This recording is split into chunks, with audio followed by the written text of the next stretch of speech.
मैं एक संकेत करना चाहता हूँ, स्वतंत्र भारत में भी अब तक हिंदू मुसलमान के नाम पर राष्ट्र का विभाजन के बाद भी भारत में हिंदू एक नंबर का नागरिक नहीं है। क्या जरूरत है शासन तंत्रों की, राजनीतिक दलों की?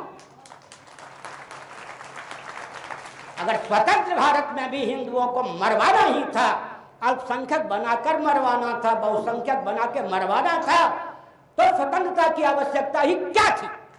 मैं प्रश्न करना चाहता हूं। दूसरी बात है, शंकराचार्य के पद की अनुकृति पोप की गद्दी, दलाई लामा जी की गद्दी है। सुन लेना चाहिए, भारत में सबसे प्रथम गोरी चमड़ी का व्यक्ति कौन आया था? सिकंदर। सर्वप्रथम भारत में गोरी चमड़ी का व्यक्ति सिकंदर आया था। उस समय कोई भी ऐसे राजा नहीं थे जो 70 वर्ष से कम अवधि तक शासन करते। कम से कम 115 वर्ष की आयु होती थी।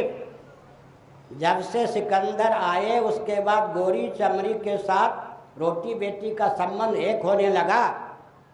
तब से पतन की पराकाष्ठा हुई। किसी दंडी स्वामी से मिलकर के सिकंदर ने यह प्रेरणा ली और उसी के आधार पर पोप की गद्दी चलाई गई। वेटिकन सिटी में जो पोप रहते हैं वो रिलीजन, मजहब, पंथ के सर्वोच्च गुरु ही नहीं होते, बल्कि वेटिकन सिटी राजधानी होती है। पोप राष्ट्राध्यक्ष और सेनाध्यक्ष भी होते हैं। मान्य दलाई लामा की गद्दी तिब्बत की दृष्टि से विचार करें तो लगभग 700 वर्षों की है। तिब्बत के संविधान के अनुसार मान्य दलाई लामा बौद्धों के सार्वभौम गुरु ही नहीं होते, वो राष्ट्राध्यक्ष और सेनाध्यक्ष भी होते हैं। यहाँ तो शंकराचार्य पहले से ही राष्ट्राध्यक्ष और सेनाध्यक्ष होते थे। अफगानिस्तान के बाद में बर्मा को, फिर श्रीलंका को, फिर 2 खंडों में पाकिस्तान को बांटा अंग्रेजों ने। भारत के प्रधानमंत्रियों ने अब तक 9 बार देश का विभाजन करवाया है। विभाजन विभाजन विभाजन।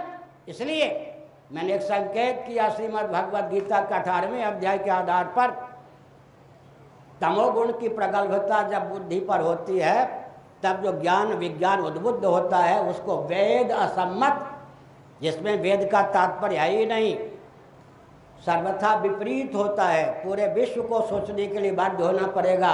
पूरे विश्व में 80% ज्ञान विज्ञान वेद असम्मत, वेद विरुद्ध होने के कारण सर्वथा विपरीत हैं।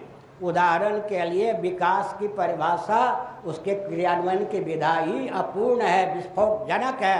सबसे पहले मैंने उदाहरण दे दिया, आधुनिक वैज्ञानिकों के अनुसार मानव सृष्टि पृथ्वी पर कुल 30 वर्षों तक शेष है। अगर वैदिक विधा का अवलंबन लेकर, जो कि दार्शनिक, वैज्ञानिक और व्यावहारिक तीनों धरातल पर सर्वोत्कृष्ट नहीं एकमात्र उत्कृष्ट है, विकास को परिभाषित और क्रियान्वित नहीं किया गया तो विस्फोट ही विस्फोट है।